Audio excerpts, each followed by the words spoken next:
Everyone thinks the golden rule is a good one to follow. Treat other people the way you want to be treated. It's bullshit. The golden rule is dead. You need to treat other people the way they would like to be treated.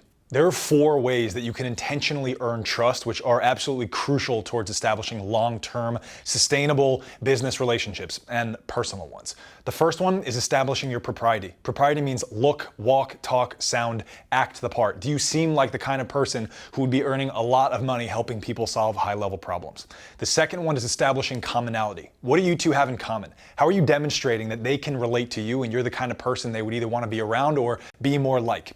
The third one is establishing your credibility. After demonstrating your results, which is always number 1, make sure that you're not talking in terms that are too smart and you're talking in terms that show them you honestly understand them and that you're the kind of person who sounds like they might be able to solve that problem. The fourth is establishing your intent. How much do they know that you care?